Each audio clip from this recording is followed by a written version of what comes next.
세상과 다투는 사람, 오늘 기드온이 우상과 다투는 그 모습이 우리들이 세상에 나가서 세상과 다툴 수 있는 그 모습으로 비춰졌으면 좋겠습니다. 그날의 기드온을 여룹바알이라 불렀으니 이는 그가 바알의 제단을 파괴하였으므로 바알이 그와 더불어 다툴 것이라 함이었더라. 아멘. 자, 이스라엘 백성들이 가나안 땅을 들어가서 하나님의 은혜로 살 때는 괜찮았는데 하나님의 은혜가 멀어지면서 그들이 배교하는 그 장면이 우상숭배라는 것을 우리에게 보여주고 있습니다. 자, 당시에는 바알이라고 하는 아세라라고 하는 이 묵상을 여러분들 놓고 섬겼는데 하나님을 떠난 그들에게 있게 되는 것이 하나님의 심판이었다는 사실을 그대로 보여주고 있습니다. 하나님께서 심판하시는 방법으로 가나안의 7 족속을 마치 막대기로 쓰듯이 그들을 통해 쓰시는데 그들이 심판의 도구가 되어 이스라엘 족속들에게 고통을 가할 때 그들은 결코 자비를 베풀지 않았습니다. 그 고통으로 말미암아 이스라엘 백성들이 회개를 할 수밖에 없는 현실적 상황까지 내몰리게 된다는 겁니다. 그때 회개함으로 말미암아 하나님이 또 불쌍히 여기사 구원자를 보내시는데 이 구원자가 사사라는 거예요. 자, 이 사사기의 이 사사 하나하나는 하나님께서 회개하는 그들로 하여금 구원자를 보내요 그들을 구원해내는 그 과정들이 기록이 되어 있습니다. 자, 우리 기드온 또한 사사로 부름을 받게 되는데, 자, 그 시기에 이스라엘 백성들이 하나님을 예비하다는 것을 떠나 우상을 섬기는 그 깊은 죄악을 그들은 범했다는 사실을 볼 수가 있습니다. 그들의 보호자가 되시는 하나님이 떠났을 때에 우상이 줄 수 있는 유익이 무엇이 있었겠느냐 이 말입니다. 하나님을 떠난 때 여러분들 이스라엘 족속들이 하나님을 떠남으로 말미암아 그 백성에게 미칠 하나님의 심판의 그 때를 볼 수 있는 것이 지금 우리가 필요한 눈이라고 생각이 되어집니다. 여러분이 만약 하나님을 떠난 때가 있다라고 한다면 그 떠난 때를 시점으로 하나님의 심판이 어떻게 우리의 삶에 적용될까라고 하는 그 생각을 사사기를 통해서 잘 보는 것이 중요해요. 그때 무슨 일이 일어날까? 일어나고 있는가? 자, 그때에 하나님이 그들을 위한 심판으로 미디안 족속을 들어쓰는데요, 이 미디안 족속은 아라비아 성지 동편에 살던 베두인족이라 이렇게 할 수 있는데요, 그들은 원래 유목민이에요. 유목민으로 살아가면서 또 배가 고프고 약탈할 기회가 주어지면 빼앗은 것으로 말미암아 배를 불리는 그러한 족속이 베두인족이었습니다. 자, 그들의 이 파괴력은요, 숫자적인 면에서나 또한 모든 전투적인 그 능력으로 볼 때 이스라엘 족속을 상당히 압도하는 그러한 상황이 있었습니다. 메뚜기 떼가 마치 모든 식물을 먹어치우듯이 그들은 마치 메뚜기 떼와 같은 민족이라 이렇게 볼 수 있었다는 거예요. 자, 미디안 족속을 통해서 우상을 섬기는 이스라엘 백성들, 하나님이 심판하는 도구로 그들을 통해서 그들을 억압하게 하나님이 하셨다는 거예요. 그 억압 때문에 이스라엘 백성들이 동굴 속에 들어가거나 또 밀실을 이용해서 몰래 씨를 뿌리면서 경작을 해야 하고, 또 추수 때에는 여러분들 그 겨우겨우 겨울을 날 만한 그 양식을 비축하는 일이 그들의 생사가 걸린 그 당시의 모습이었습니다. 하지만 추수 때가 되면 반드시 그 미디안 족속은 약탈하러 달려들었습니다. 그 고통 얼마나 컸겠습니까? 전쟁으로 인한 평화를 갈구하는 그 마음이 여러분들 얼마나 컸겠느냐 이 말입니다. 이 고난 때문에, 이 고통으로 인하여 이스라엘 백성들이 깨닫기를 시작했다는 거예요. 고난이 주는 유익이 뭔지 아십니까? 깨달음이에요. 시편 119편 107절에 나의 고난이 매우 심하오니, 나의 고난이 매우 심하오니 여호와여 주의 말씀대로 나를 살아나게 하소서. 시편 119편 67절에 고난당하기 전에는 내가 그릇 행하였다 하고 있지요. 하지만 이제는 주의 말씀을 언제 고난을 통해서 주의 말씀을 지키겠다라고 하는 고백을 하고 있습니다. 이 고난을 보십시오. 이 고난으로 말미암아 우상을 섬겼던 그 일로 말미암아 그들의 삶에 이제는 넌더리가 여러분 나고 있다는 것을 보여주고 있습니다. 하나님을 떠난 일에 대한 이 고난이 그들의 삶의 뒤를 돌아보게 하는 하나의 여러분들 이 분기점을 만들었다는 거지요. 자, 우리도 잘 생각해 보십시오. 여러분들이 하나님을 떠남으로 말미암아 여러분의 삶에 넌더리 칠 만한 일들이 우리에게 과연 있지는 않겠느냐 이 말입니다. 우리가 하나님을 떠남으로 말미암아 하나님을 떠났을 때 그 결과물로 우리의 삶이 얼마나 넌더리가 나는지, 그것이 고통이었다는 거지요. 여러분이 하나님을 떠나는데도 불구하고 아직 넌더리 칠 만한 일들이 없다라고 한다면 어디까지 여러분에게 고난이 더 와야 세상을 사랑하는 것으로부터 우리가 넌더리를 여러분 칠 수가 있겠느냐 이 말입니다. 예수 그리스도를 떠난 영혼이라고 한다면 넌더리 칠 만한 일들이 반드시 여러분 오게 된다는 거예요. 이스라엘 백성들을 보십시오.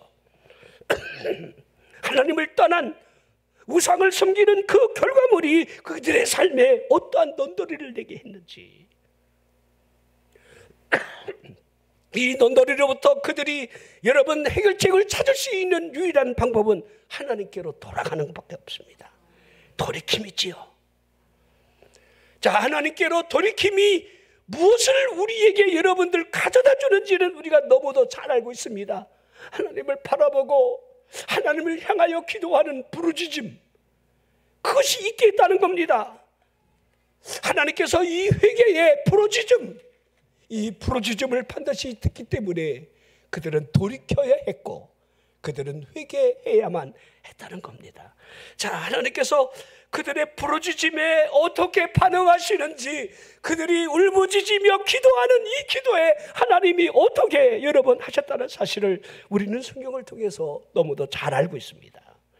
자, 이스라엘 백성들이 430년 동안 애굽에 여러분 종살이 할 때에 그 종살이 하는 이 과정들 하나하나가 이미 아브라함을 통하여 이미 하나님이 약속하신 그 약속에 의하여 요셉을 통해 들어가고 그들이 종살이를 하게 되고, 또 그들이 부르짖음으로 말미암아 요셉을 알지 못하는 이 바로로부터 하나님이 구원해 내시는 이 일들의 시작이 어디에서 시작됩니까? 그들의 부르짖음, 고통 가운데 부르짖음.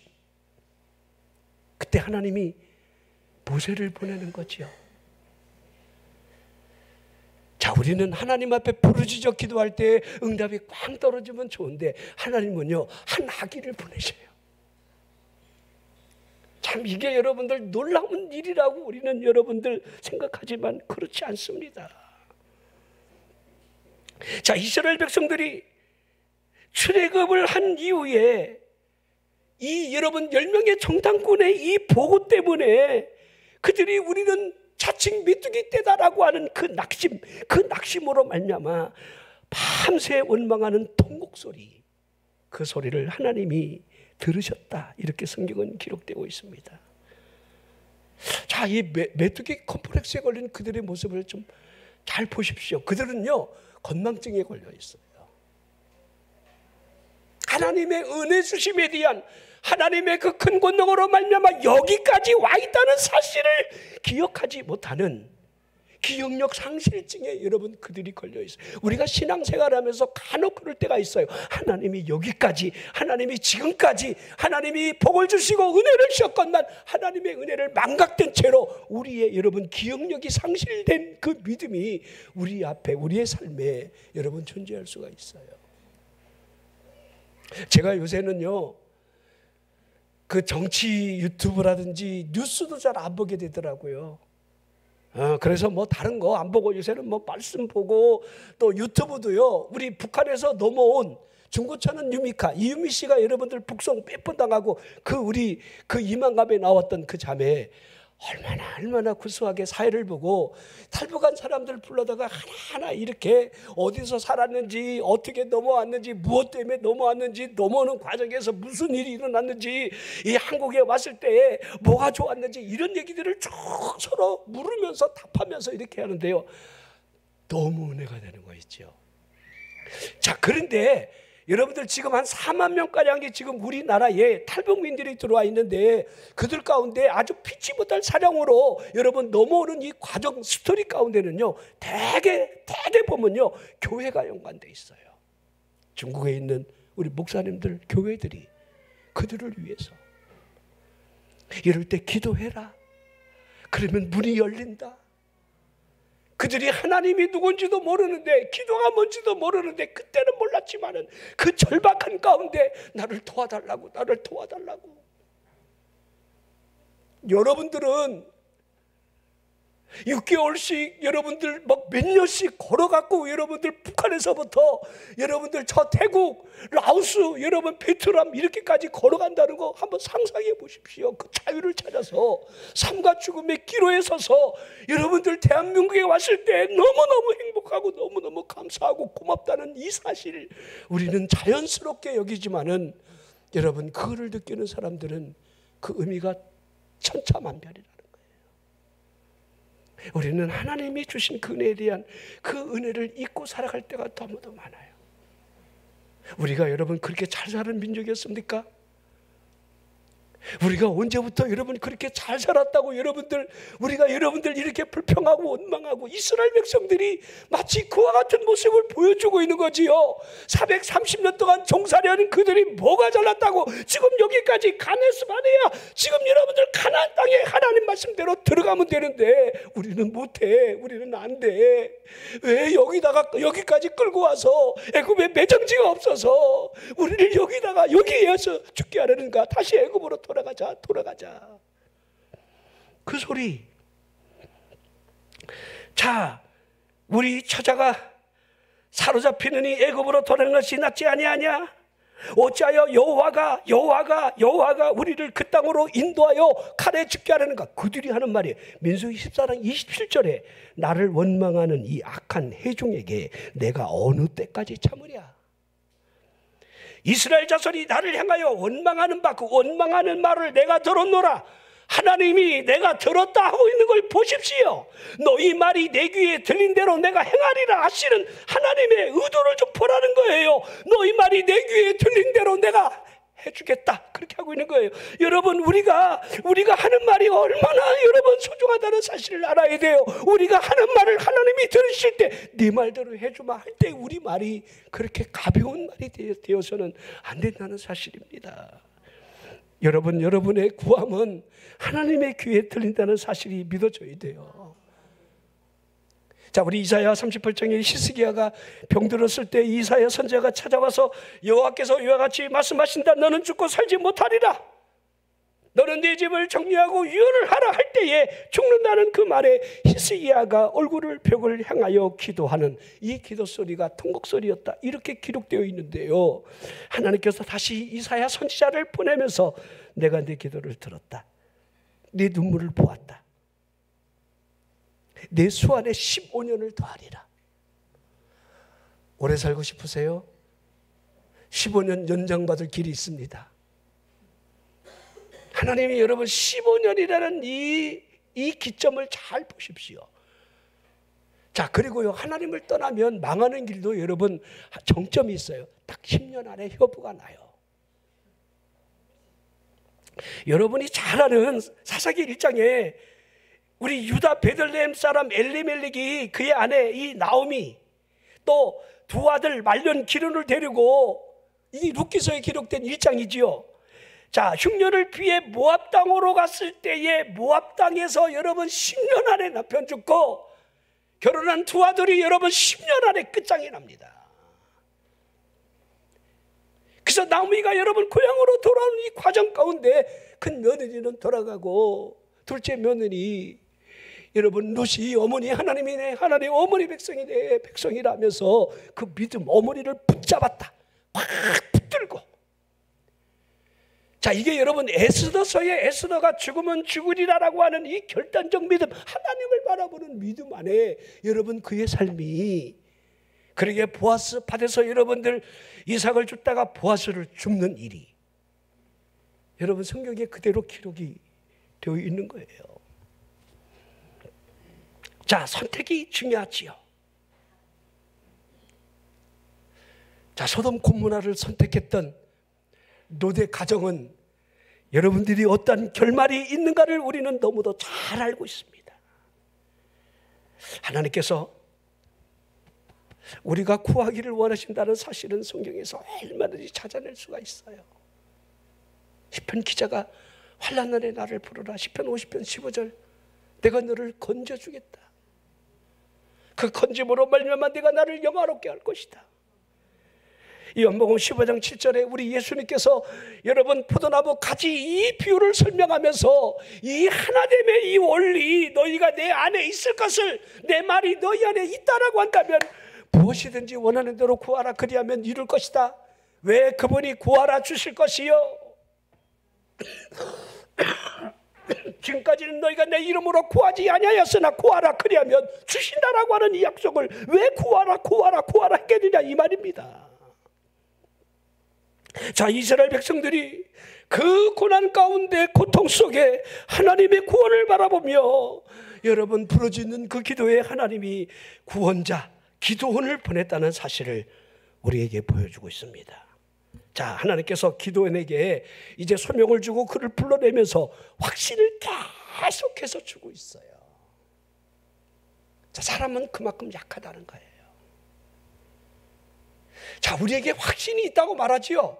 하지만 그 확신이 흔들릴 때가 더 많다는 거예요. 그때마다 하나님이 제 소명을 주면서 확신을 계속해서, 심지어는요 미디안과의 싸움을 앞두고 미디안 군사로 하여금 보리떡 한 덩어리가 장막을 쳐서 무너뜨린다는 이 꿈을 여러분들 미디안 군인이 꿈을 꿔요. 그리고 꿈 얘기를 하니까 그 친구가 그 얘기를 듣고 꿈 해몽까지 하는 장면을 옆에서 귀로 듣게 하는 거예요. 사사기 7장 14절, 그의 친구가 대답하여 이르되 이는 다른 것이 아니야. 이스라엘 사람 요아스의 아들 기드온의 그것이 칼이라는 거야. 하나님이 미디안 그 모든 진영을 그의 손에 넘겨줬어. 이렇게 그 꿈을 여러분 미디안 병사가 꿈을 꾸고 그 친구가 여러분들 해몽을 그렇게 하고 있는 거예요. 자, 얼마만큼 기드온이 신중했는가를 보여주는 거지요. 그는 신중했습니다. 하나님께 묻고 또 물을 정도로 신중했다는 거예요. 하지만 이제 그가 결과에 대해서 열정을 지닌 담대한 큰 용사가 되었다는 사실을 우리에게 보여주고 있습니다. 마치 기도원을 보면요 여호수아를 닮아 있어요. 결코 성급한 전쟁을 치르지 아니했습니다. 때를 기다릴 줄 알았다는 거예요. 여호수아가 그렇게 했듯이. 자, 때가 왔다 판단되었을 때에 300명의 용사를 데리고 주저하지 않았다는 겁니다. 하나님의 말씀대로 하나님의 방법에 의하여 그들에게 담대하게 여러분들 전쟁을 치렀다는 거예요. 자, 여호수아가 여리고성을 하나님의 방법으로 하나님의 말씀대로 순종해서 그 성이 무너진 것처럼 300명의 숫자로 이 미디안 족속이 한 사람에게 두들겨 맞듯이 패배를 했다고 성경이 말씀하고 있습니다. 미디안 방백 오렙 스앱을 붙잡았고 도망치는 그 여러분 지역의 왕들을 모두 다 사로잡았습니다. 자, 우리가 기드온에 대해서, 기드온은 원래 이 전쟁을 하던 그러한 장수다, 이렇게 여러분 타고난 여러분들 전쟁광이다, 그렇게 말을 하면 안 돼요. 사사로 부름을 받았을 때부터 그는요 두려워했고 죽을까봐 벌벌 떨던 사람이에요. 사사기 6장 23절에 여호와께서 그에게 이르시되 너는 안심하라, 두려워하지 말라, 죽지 아니하리라. 하나님이 막 애가 끓으셔. 너 걱정하지 마, 너 두려워하지 마, 너 안 죽는다니까, 너 안 죽어. 좀 아멘 좀 해봐. 안 죽는다니까. 좀 하나님이 막 이게 기도를요 막 하나님이 지금 달래고 있는 거예요. 여러분 마치 여호수아를 보십시오. 여호수아를 모세가 죽고 난 다음에 여러분들 가나안 땅을 이끌 그가 여러분들 배 앞에 서 있는 그가 얼마나 두려워했는지를. 그렇지요. 여호수아 1장 5절 8절 9절 보세요. 내가 내게 명령한 것이 아니냐. 아예 하나님이 이제는 강하고 담대하라, 자르라, 오르라, 치우치지 말라, 내가 너와 함께 할 것이다, 너는 승리자가 되고 계속 하는데도 이게 잘 안 믿어지니까 내가 되게 명령한 거 아니냐고. 지금 이렇게 하나님이 그러는 거예요. 강하고 담대하라, 두려워하지 말라, 놀라지 말라, 내가 어디로 가든지 내 하나님 여호와가 너와 함께 하느니라. 자, 기드온에게 지금 그러시지요? 안심하라는 거예요. 너 안 죽어. 담대해봐. 내가 너와 함께 한다니까. 여러분들 이거 아멘 하셔야 돼요. 여러분에게 하나님의 말씀이 동일하게 우리에게 이렇게 말씀하고 있습니다. 너 세상 살아가면서 직장 때문에 겁내지 말어. 안 죽어. 월급 그거 받는다고 네가 아무리 계산해봐야 라면 먹으면 되잖아. 뭘 걱정해 그렇게. 그 집 없다고 걱정하지 마. 어?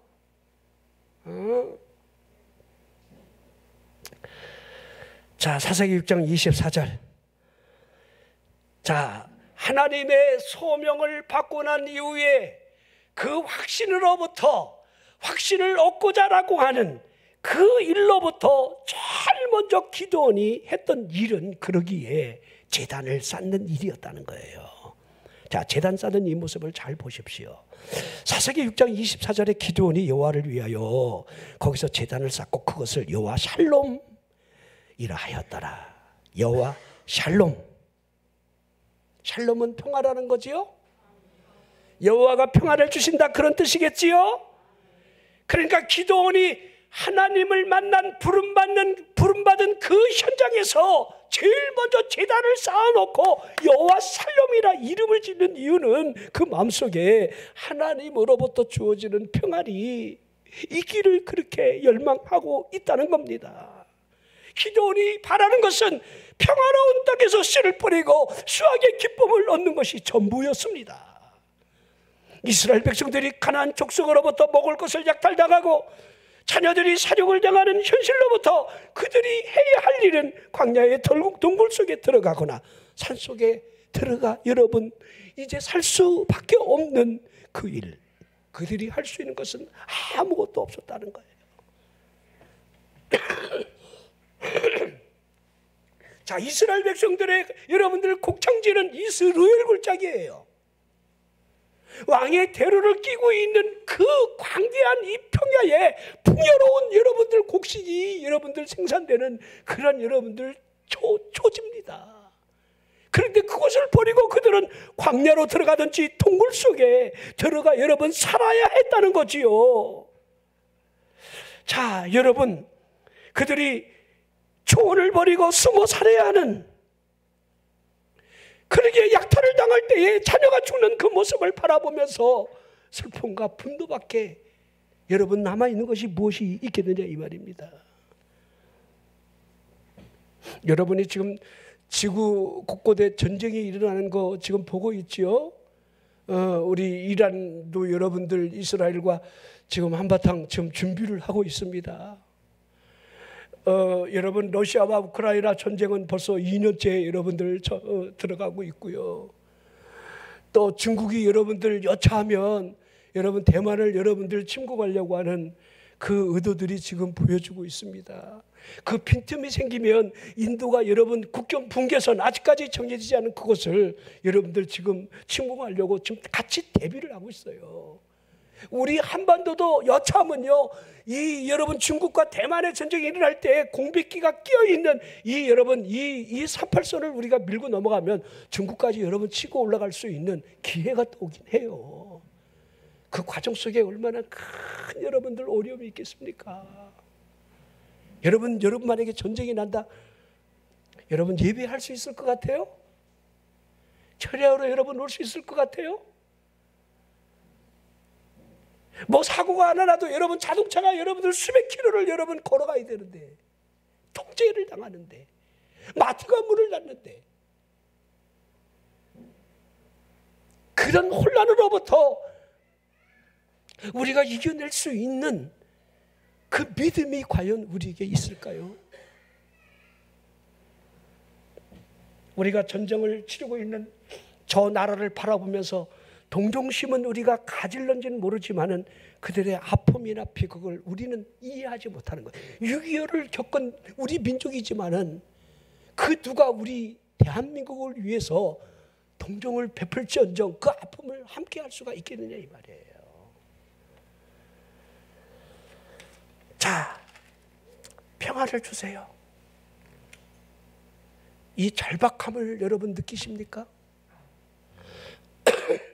미디안 족속으로부터의 이 약탈을 피해서 여러분 동굴에 들어가 산속에 굴속에 들어가서 여러분 겨우 목숨을 연명할 만한 그 추수의 일부분을 숨겨놓고 먹고 살아야 하는 그들에게,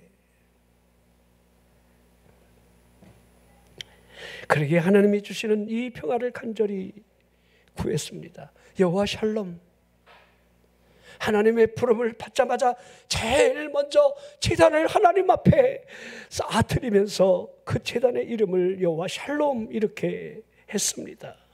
지금의 삶으로부터 에벤에셀의 평화를 그는 갈구했다는 겁니다. 지금의 상황을 볼까요? 미디안 족속에 약탈을 피하여 포도주 틀에 숨어서 먹고 살기 위한 미래 타작을 지금 해야 하는 시기입니다. 얼마나 비참했겠느냐 이 말입니다. 자, 이러한 고통으로부터, 이러한 아픔으로부터 지금 기드온이 지금 부름을 받고 있는 거예요. 자, 평화를 얻을 수 있는 오직 길이 있다라고 한다면 하나님께로 돌아가는 길, 대적자로부터 평화를 찾는 길이 있다라고 한다면 하나님의 샬롬이 있어야 한다는 것. 그러기에 제일 먼저 하나님 앞에 제단을 쌓으며 여호와 샬롬을 원했다는 거예요. 여호와 샬롬. 나는 여러분의 삶에 여호와의 샬롬이 있기를 주의 이름으로 축원합니다. 여러분이 쌓는 그 제단이 여호와의 샬롬이 되라는 거예요. 하나님의 평안을 주시옵소서. 하나님의 평안. 우리가 생수에 그는 대신 하나님을 떠난 채로 스스로 웅덩이를 파면서 그 웅덩이의 물을 마심으로 기간을 해결하려고 애를 쓰고 살아가고 있을 수도 있다는 겁니다. 그리고 예레미야 선지자가 이스라엘 백성들의 두 가지 악을 책망을 한 것이 우리의 모습하고 결코 다르지 않을 수가 있습니다. 생수에 그는 대신 하나님으로부터 생명수를 받아 마셔야 되는데 하나님 없이도 된다고 하는, 기도 없이도 된다라고 하는, 하나님을 떠난 심령에게 주어지는 것은 이와 같은 비참함밖에 없다는 겁니다. 자, 여호와 샬롬의 제단을 쌓으며 하나님 앞에 나아가는 것만이 그러기에 회복의 여러분 시작이라 볼 수가 있습니다. 기드온이 하나님의 부르심을 받았을 때의 모습은 하나님의 임마누엘을 분명하게 약속을 했습니다. 자, 얼마나 신중한 사람인지 하나님의 부르심에 대한 이 본질적인 이 구분을 여러분 두 번씩이나 또 구하는 모습을 보게 됩니다. 자신이 해야 할 일이 하나님께로부터 온 것인지 이 확신을 얻기 위한 이 여호와 샬롬의 제단으로부터 또한 전쟁을 치르기 전에 여러분들 기도하는 이 확신을 구하는 아주 신중한 모습을 우리는 기도를 통해 볼 수가 있습니다. 자, 우리 여호와의 사자가 기드온이 준비한 이 고기와 무교병을 이 바위 위에 올려놓고 그 위에 국을 부으라 했을 때에 여호와의 사자가 손을 잡은 지팡이 끝을 내밀 때에 고기와 무교병이 여러분 불이 바위에서 나와서 그것을 불살르고 여호와의 사자가 떠나고 보이지 않는 그 장면을 체험하게 됩니다. 자, 기드온이 그날 밤에 그 확신 가운데 하나님이 말씀하신 대로 제일 먼저 행한 일이 바알 제단을 허는 일이었고, 그 옆에 아세라 상을 도끼로 찍어버리는 그 일을 했다는 겁니다. 그리고 산 꼭대기에 종려를 데리고 여호와를 위한 규례대로 한 제단을 쌓고 수소를 잡아서 아세라 상을 찍은 그 나무를 가지고 번제에 드리는 하나님 앞에 여러분들 화목 나무로 사용을 한 거예요. 얼마나 통쾌한 일입니까? 자, 그 성읍 사람들이 그 다음날 바알 제단이 파괴가 되어 있고 아세레가 지켜져 있는 채로 새로 쌓은 이 제단 위에 둘째 수소가 올려져 있는 그 모습을 보면서 이 일이 기드온이 했다는 사실을 알고는 기드온의 아버지 요아스를 찾아가서 내 아들을 끌어내라. 그는 당연히 죽여야 한다. 우리가 섬기는 바알 제단을 헐었고 우리의 아사라 신상을 이렇게 도끼로 찍어냈으니 그거를 불을 태워서 여호와의 제단이라 만든 거기다가 화목제물로 바쳤으니 이 네 아들은 반드시 죽어야 한다. 그럴 때에 이 요아스가 기드온의 아버지가 하는 말을 보십시오. 동네 여러분 들어보십시오. 바알이 신이라고 한다면, 바알이 신이 맞다라고 한다면 그의 제단을 파괴한 자에 대하여 바알 자신이 다투지 않겠느냐. 바알이 신이라며 그 신상을 제단을 무너뜨렸는데 그 신이 열받아 갖고 그 사람을 직접 대적하지 않겠느냐 그 말이죠. 그리고 오늘 읽은 이 본문의 말씀이 이 말씀 다음에 나오는 말씀이에요. 자, 기드온을 향하여 여룹바알이라 불렀다는 거예요. 여룹바알. 자, 그 뜻의 이름이 뭐냐면 기드온이 바알의 제단을 파괴했으므로 바알이 그와 더불어 다툴 것이다. 여룹바알. 바알이 그와 다툴 것이다. 자, 다투게끔 하라는 거지요. 자, 이사야 41장 21절에 나 여호와가 말하노니 너희 우상들은 소송하라. 야곱의 왕이 말하노니 너희는 확실한 증거를 보이라. 자, 여호와께서, 나 여호와가 말한다. 여호와께서 우상들을 향하여 너 우상들아 나한테 소송 걸어. 지금 그렇게 하고 있다는 거예요. 여러분, 소송한다는 말은 재판을 한다는 건데 재판의 가장 중요한 것은 사실적 증거, 이 증거라 해야 합니다. 그런데 여호와 하나님을 뭐라 하고 있습니까? 야곱의 왕이 말한다. 야곱의 왕. 야곱의 왕이라는 거예요. 자, 이건 길게 설명 못하고요. 자, 이사야 선지자가 우상이 할 수 있는 것이 무엇인지 확실한 증거를 보여봐 이렇게 하고 있는 겁니다. 이사야 41장 24절에 보라. 너희는 아무것도 아니며 이 우상을 보라는 거예요. 이 우상이 무엇이더냐? 아무것도 아니라는 거예요. 너희 일은 허망하며 너희를 택한 자는 가증하다는 거예요. 우상이. 심지어는 너희 손으로 만들지 않았느냐? 그 말이지요. 자, 이와 같은 상황이 벌어졌을 때에 미디안과 아멜렉 동방의 사람들이 요단강을 건너왔습니다. 그리고 이스라엘 여러분 골짜기에 진을 치기 시작했습니다. 기드온 또한 사자들을 보내서 각 지역의 므낫세, 아셀, 스불론, 납달리 싸울 수 있는 그 용사들을 모이라고 전가를 보냈는데, 자, 이와 같은 상황으로부터 기드온이 두 번째 표징을 하나님 앞에 구하기 시작합니다. 우리가 잘 아는 말씀이에요. 양털 한 뭉치를 타작마당에 두고 이슬이 양털에만 있게 해달라 그렇게 구했고, 그대로 이루어지니까 하나님 한 번만 더요, 다시 양털만 마르게 해달라 그렇게 표적을 구하지요.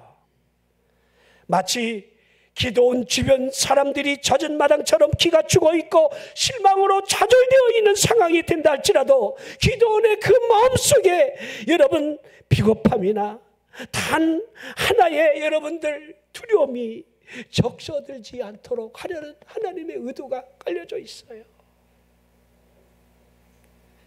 기드온은 타작마당의 양털의 주변 사람들이 흥분하여 열을 받는다 할지라도 그는 냉철해야 했고 침착해야 했다는 거예요. 자, 안심하라. 하나님이 그를 향해 안심하라 그런 거예요.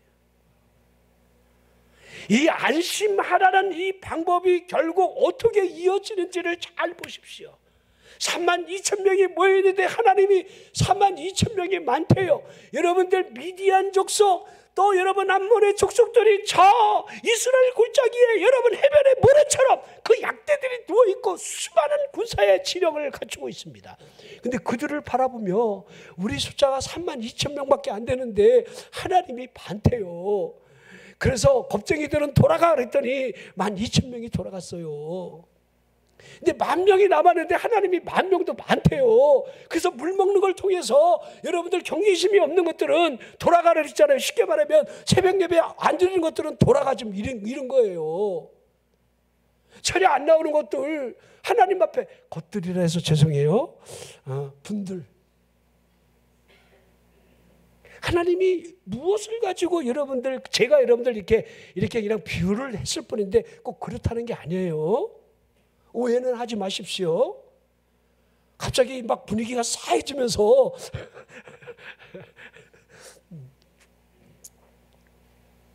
자, 300명. 하나님이 이 300명을 가지고, 그런데 말씀을 보니까 하나님이 그러셔요. 너희들이 32,000명 가지고 저들과 싸웠을 때 우리가 했어. 우리가 이 정도 용맹하단 말이야. 이런 말 나올까 봐 10,000명도 안 된다는 거예요. 300명 가지고는 이건 기적이야. 하나님이 하신 거야. 이렇게 그 소리를 듣고 싶어 하는 거예요. 여러분들은 어떻습니까? 여러분들은 조금만 잘 되면 뭔가 운때가 맞았다느니, 뭐 좋은 일이 있었다느니, 운이 좋았다느니, 하나님이 하셨습니다. 하나님이 하신 겁니다. 하나님의 은혜입니다라고 하는 확실한 그 증거의 표징을 우리는 얼마나 간증하고 살아가고 있느냐 이 말이에요. 얼마나. 이거 하나님이 하신 겁니다. 아멘 하는데 우리가 감사를 그렇게 인색하게 합니까? 그러죠? 안심하라. 우리 예수님이 제자들과 더불어 갈릴리 바다 건너편 가실 때에 큰 방풍이 불며 배에 물이 가득하게 되었을 때에 우리 예수님은 고물에 주무시고 계셨지요. 그들이 얼마나 상황이 힘들었으면 예수님을 깨우면서 우리가 죽게 된 것을 돌보지 아니하시나이까. 저는 이 말씀을 보면서요, 고개가 갸우뚱해지더라고요. 지금 자는 사람이 위험합니까? 깨어있는 저들이 위험합니까? 근데 죽게 된 것을 왜 돌보지 않느냐. 지금 여러분들 지금 이렇게 얘기를 지금 대화가 이루어지고 있습니다. 그때 우리 예수님께서 발음을 꾸짖지요. 바다를 향하여 잠잠하라, 고요하라 하시지요. 여러분들이 잘 보십시오. 그 배에 타고 계신 분이 누구십니까? 여러분의 삶에, 여러분 중심에 여러분을 이끄시는 분이 누구시더냐 이 말이에요. 우리 사비나 내가 일터에서 여러분이 행하는 모든 일 속에 여러분 주장하시는 분이 과연 누구시더냐 이 말이에요. 고요하라, 잠잠하라 하실 수 있는 그분이 우리에게 함께 계시는가? 그럼 믿으면 뒤집어져도 여러분들 다시 살아나겠지요. 그분이 계시는데 여러분들 왜 주님을 향해서 막 깨우면서 왜 우리를 돌보지 않느냐고 여러분들 이렇게 역으로 여러분 되묻지는 말라고 하는 거예요.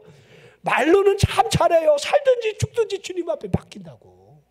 살 때는 아멘 그러고 죽어봐. 난리 나지. 여러분이 아시는 대로 사도 바울이 제수의 몸으로 로마로 가는 길에 유라굴로라는 광풍을 만나게 됩니다. 자, 우리 선장과 백부장의 말을 더 신뢰했던 그 백부장의 착오지요. 선장과 선주의 말을 백부장이 신뢰함으로 말미암아 그 위험한 항해를 시작하게 됩니다. 사도 바울이 금식하고 난 후에 이 항해는 위험하다 그렇게 경고를 했음에도 불구하고 결국 순탄했던 그 길이 유라굴라 광풍을 만나게 됩니다. 배가 밀려 바람에 맞춰갈 수 없는 상황으로 가는 대로 쫓겨가는 상황으로부터 이제 짐을 다 바다에 버리고 심지어는 배의 기구마저 이제는 버려야 했다는 거예요. 배가 중심을 잃으면 뒤집어지니까. 여러 날 동안 해도 별도 보지 못한 채로 하지만 큰 풍랑은 그대로 있습니다. 구원의 여망마저 없어져가는 그때의 사도 바울이 그들에게 하는 말을 보십시오. 제일 먼저 아쉬움이에요. 여러분이요, 그에 대해서 내 말을 듣고 떠나지 않았다라고 한다면 이 타격과 손상을 입지 않았을 것을. 여러분 주의 종들이 여러분을 향해서 그때 그렇게 하지 말으라고 했는데 그때 좀 그렇게 좀 하지 말라고 그렇게 했건만, 그때 좀 깨어서 좀 기도하자고 그렇게 얘기했건만, 그때 좀 나와 같이 깨어서 기도하고 순종하자 이렇게 하라 했건만, 그럴 때가 있는 거지요. 자, 그러면서 동시에 이제는 안심하라. 하나님이 버리는 게 아니잖아요. 이제는 안심하라. 내가 섬기는 하나님의 사자가 어젯밤에 내 곁에 서서 전해준 말이 무엇이었습니까? 사도행전 27장 25절에 그러므로 여러분이여 안심하라. 따라하세요. 안심하라. 안심하라. 아멘. 여호와 샬롬이에요. 여호와 샬롬의 제단을 쌓아놓은 그에게 들려진 음성이 안심하라라는 이 말씀을 제가 지금 하고 있는 겁니다. 샬롬은 고요함, 번영, 성공을 포함한 하나님의 평안이라 해야 하는데 하나님이 기드온에게 이 샬롬을 주신 거예요. 안심하라. 두려워 떨고 있는 상황으로부터, 전능자로부터 두려워하지 말라는 말보다 여러분 안심되는 말이 어디 있습니까? 여러분은 이 음성을 듣고 사시느냐 이 말이에요. 하나님이 안심하라, 아무개야 두려워하지 말라, 아무개야 안심하라 라고 하는 이 음성이 들려지고 있느냐 이 말이에요. 무엇을 내가 어떤 방향성을 가지고 갈 바를 알지 못할 때에 하나님이 내게 말씀하시는 그 말씀, 안심하라. 자신의 무능과 부족을 아는 사람이 맞다라고 한다면 두려움이 있는 것은 당연한 일입니다. 우리 또한 매일매일 삶 속에 내일이 오는 것조차 두려움이 우리에게 여러분 깔려 있는 거 여러분 틀리지는 않습니다. 왜 청년들이 8포기, 12포기, 왜 배추포기 수를 여러분 세고 있습니까? 우리는 실제적으로 우리의 삶이 여러분들 안심할 수 있는 상황이 아니라는 거 너무도 잘 압니다. 국가적인 여러분 경제적인 위기, 정치적인 위기, 교회적인 위기, 영적인 위기 또한 있습니다. 자, 우리 기도를 보십시오. 이와 같은 상황, 죽을까 봐 두려워 벌벌 떨던 그 상황으로부터 하나님이 그 원인을 제거해 주는 것이 하나님의 말씀이었다는 거. 너 죽지 않아. 안심해. 내가 너와 함께 할 거야. 이 세 가지가 여러분에게 들려지기를 바랍니다. 동일하게 여러분들 두려워하지 마십시오. 자, 오늘 이 말씀을 통해서 제가 여러분 제목을 세상과 다투는 사람이라고 그랬잖아요. 그러니까 하나님의 소명으로부터 여러분 기드온이 제일 먼저 여룻바알이라는 여러분들 이제 이 별명을 가졌듯이 바알과 다투기 시작하잖아요. 이제 우상을 향해서 깨버리잖아요. 이제 제단을 헐어버리잖아요. 그러니까 우리가 하나님의 그 샬롬이 주어졌다라고 한다면 제일 먼저 그 음성으로부터 우리가 할 수 있는 것은 여러분 탐욕, 세상의 우상, 마음의 우상을 깨기 시작해야 돼요. 그거 깨버려야 돼요. 우리가 바라볼 것은 저 하늘 위에밖에는 없어요. 성령이 이끄시는 대로 민감하게 하나님의 말씀을 따라서 뚜벅뚜벅 믿음으로 살아가느냐. 이 3일 예배에 여러분들이 나왔다는 거 이거 굉장히 소중한 일입니다. 여러분이 예배 하나하나를 자꾸 줄여보고 관심이 멀어지면요 하나님과의 관계는요 점점 멀어져요. 그런 사람에게 무슨 여러분 하나님의 평안, 하나님의 안심이 약속이 있겠습니까? 저는 있다고 생각하지 않습니다. 여러분 세상과 여러분 담대하게 대적하십시오. 두려워하지 말고 그거 깨버리세요. 담대하게 우상을 깨버리라는 거예요. 우리가 싸울 지대는 여호와 샬롬의 여러분 제단밖에 없습니다. 세상이 주는 거 자꾸 타협하고 여러분 거기 끌려가면 결국 망하는 길로 가게 되는 거예요. 하나님이 심판의 막대기를 들고 우리를 치신다는 사실을 우리는 알아야 돼요. 기도하면 주신다고 그랬잖아요. 아무것도 염려하지 말고 다만 모든 일에 기도와 간구로 너희 구할 것을 감사함으로 하나님께 아뢰라. 감사. 항상 기뻐하라. 쉬지 말고 기도하라. 범사에 감사하라. 이는 그리스도 예수 안에서 너희를 향하신 하나님의 뜻이니라. 그렇죠. 우리가 하나님 앞에 기도하면 되는데 여러분 기도 안 하는 사람이 왜 안 한다고 생각하시지요? 여러분 기도하는 사람이 왜 자꾸 기도하는 줄 아십니까? 그 기도의 맛이에요. 맛을 알아야지. 응답의 맛. 기도했더니 하나님 이렇게 역사하시네. 하나님이 이렇게 응답하시네. 이 맛을 아는 사람만이 여러분들 무릎을 꿇을 수가 있는 거예요. 엘리야는요, 이 무릎이 약된 무릎이에요.